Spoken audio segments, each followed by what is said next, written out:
இப்போ இந்த ஓட்டு திருட்டை பற்றி நீங்கள் சொன்னீங்க, ராகுல் காந்தி மிகப்பெரிய எதிர்க்கட்சி தலைவர், அவர் சொல்லியே எதுவுமே பதில் சொல்லலை, அவருடைய குரலுக்கு மதிப்பில்லை அப்படிங்கிற மாதிரிலாம். இப்போ அவங்க சொல்கிறது வந்து வெளிநாட்டில் எழுதி கொடுக்கப்பட்டதை ராகுல் காந்தி பேசுகிறார் ஓட்டு திருட்டு விஷயத்தில் அப்படிங்கிற குற்றச்சாட்டை பாரதிய ஜனதா வைக்குது. இதில் வந்து வெளிநாட்டுடைய சதி இருக்குது ஓட்டு திருட்டுங்கிற குற்றச்சாட்டில். இவிஎம் மிஷினில் இருக்கக்கூடிய சிப்பு மோடி பண்ணுறாரா? இவிஎம் மிஷினில் சிப்பு இருக்குல்ல, மோடி உருவாக்குனதா, இந்தியாவில் உருவாக்குனதா? இவிஎம் மிஷினில் எழுதக்கூடிய அசம்பிளி லாங்குவேஜ் மோடி உருவாக்குனதா? வெளிநாடு தானே.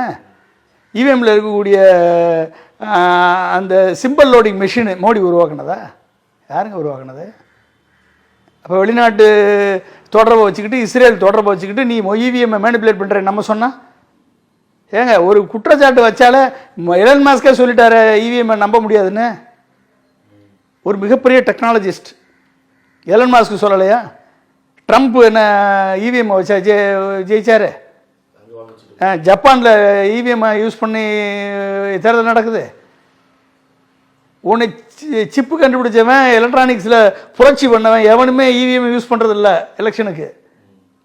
நீ வந்து யூஸ் பண்ணிக்கிட்டு உனக்கு தகுந்த மாதிரி மேனிப்புலேட் பண்ணி ஜனநாயகத்தை வந்து படுகொலை பண்ணிவிட்டு ஆட்சியில் இருக்கணும்னு நினைக்கிறீங்க. மக்களது தீர்ப்புகள், மக்களது உண்மையான உணர்வுகள் வெளிப்படுத்த முடியாத அளவுக்கு நீங்கள் வந்து இவிஎம்மை வச்சு மேனிப்புலேட் பண்ணி ஜெயிக்கிறீங்க.